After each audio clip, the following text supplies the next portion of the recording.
Provavelmente você já passou pela experiência de se irritar com alguém. Mas não uma irritação rápida, mas aquele tipo de irritação que tira você completamente do centro. Pois bem, eu já passei por uma experiência assim.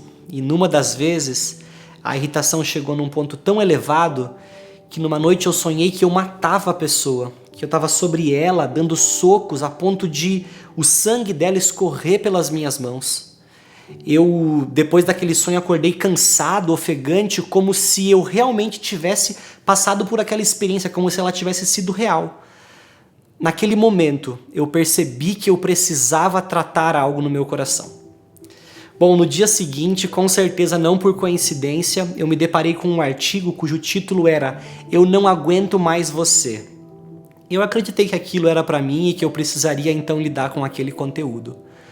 No transcorrer do texto, o autor dizia que muitas vezes Deus coloca pessoas na nossa vida para demonstrar a forma como nós nos comportamos em relação a Deus. Aquilo veio como um soco para mim, porque será que eu estava me comportando com Deus da mesma maneira como aquela pessoa se comportava comigo? Se isso fosse verdade, eu era com certeza alguém muito irritante para com Deus.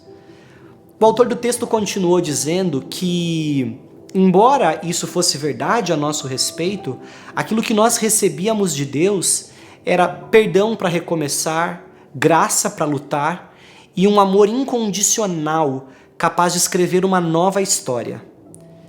Mas então ele fazia uma pergunta que nos colocava contra a parede. E o que nós oferecemos para as pessoas que nos irritam? Bem, ao longo desses dias nós já temos aprendido sobre o valor de amar todas as pessoas, mas também sobre o valor de amar alguém. Nesse momento é preciso então aprender sobre um padrão, o padrão de amor de Jesus.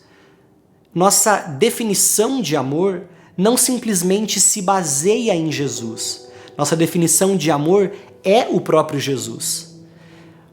Mas nós ainda estamos falando de ideais, de coisas elevadas. E precisamos então lidar com a realidade, com os obstáculos, aquilo que pode se colocar entre a nossa responsabilidade de amar e o exercício do amor em si.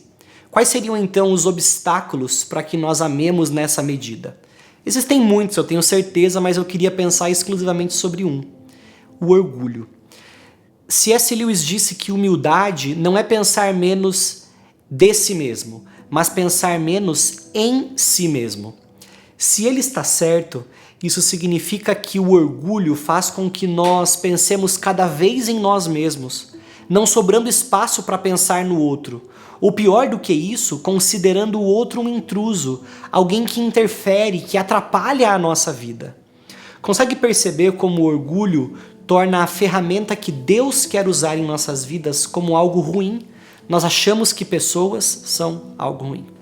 Perceba em 1 Coríntios, no capítulo 13, versículo 5, quando o apóstolo Paulo diz: "O amor não maltrata, não procura os seus interesses, não se ira facilmente, não guarda rancor."